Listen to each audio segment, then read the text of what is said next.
Your brain is not your ally. It's not even neutral.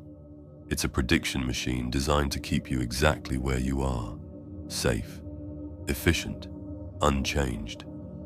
And here's the part almost nobody tells you. It doesn't measure success. It measures familiarity. If struggle, delay, and inconsistency have been your pattern, your brain will fight to keep you there because to it, that's normal. So every time you try to change, it doesn't see growth, it sees danger. But here's the real question. What if the resistance you feel isn't weakness, but a built-in system trying to drag you back to your old identity? Because that's what's happening. Every time you say, "I'll start tomorrow," that's not laziness. That's your brain protecting a version of you it has already memorized. A version built from thousands of repeated thoughts, behaviors, and emotional loops. And breaking that isn't about motivation. It's about disrupting a system that runs automatically beneath your awareness. Your brain is wired to minimize energy usage. This is called cognitive efficiency.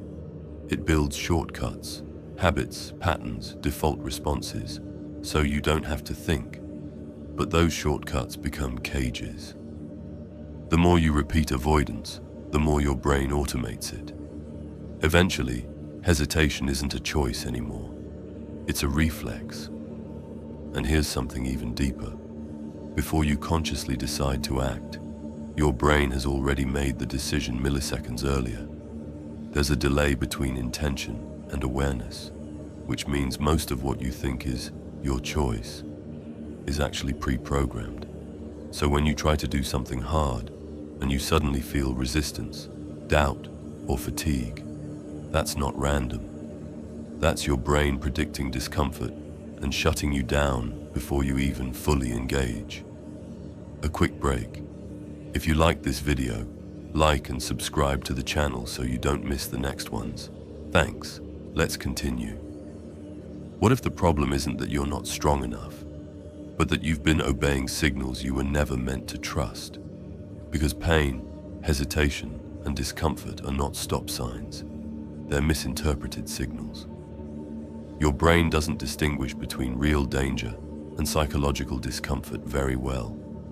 To it, social risk, failure, embarrassment, and uncertainty all trigger similar responses to physical threats.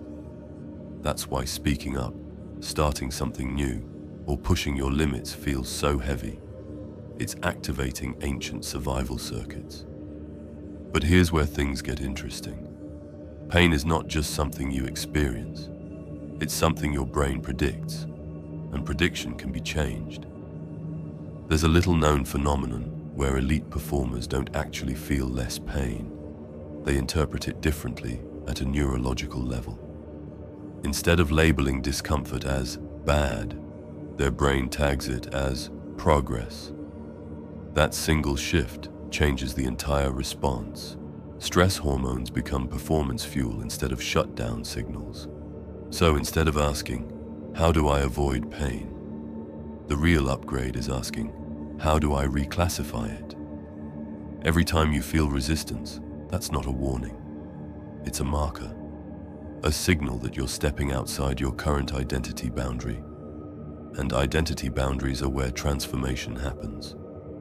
What if discipline isn't about forcing yourself, but about hacking the timing of your brain before it can stop you? Because hesitation is where your brain regains control, feeling stuck, distracted, or mentally exhausted. That is not your limit, it's your current mental programming. The Art of Being Unstoppable is not a normal self-help book. It is a practical guide to rewire your focus, strengthen your mindset, and take control of your emotions so you can finally operate at a higher level. Inside, you'll learn how to build discipline without forcing motivation, regain clarity in a noisy world, and develop the identity of someone who actually follows through. If you are ready to stop repeating the same cycle and start thinking and acting differently, this is your next step. The link is in the description.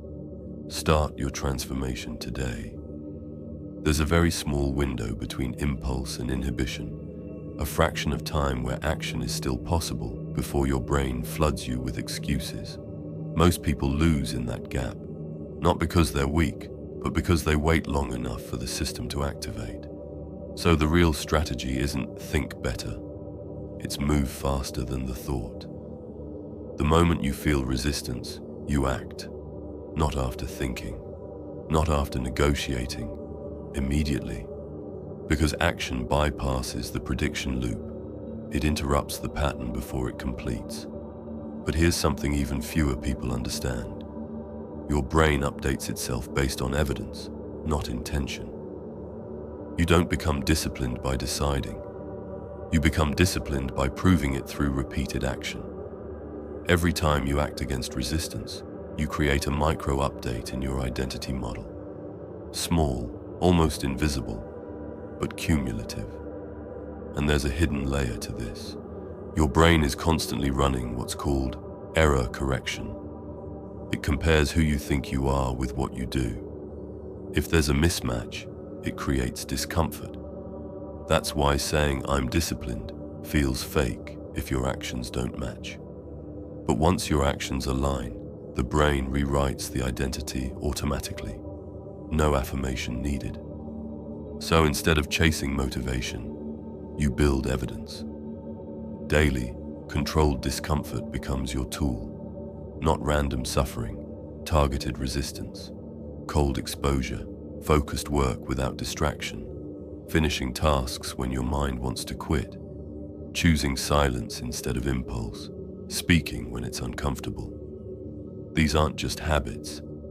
They're signals you send to your brain that the old version of you is no longer in control. And over time, something shifts. The voice that once told you to stop gets quieter. Not because it disappeared, but because it lost authority. At that point, you're not forcing yourself anymore. You've changed the baseline. What used to feel hard becomes normal. What used to require effort becomes automatic. And that's the real goal. Not to win one battle, but to become the kind of person who doesn't even question the fight. Because once your identity changes, discipline is no longer something you do. It's something you are. And the version of you that kept waiting, delaying, negotiating, doesn't exist anymore. If you reach this point, you are already different from most people who quit halfway through everything in life. The real question now is whether that awareness turns into action or disappears tomorrow. Comment a mind emoji if you are serious about changing your identity, not just watching content about it. Growth is not accidental, it is repeated choice. Keep going. Together, we are unstoppable.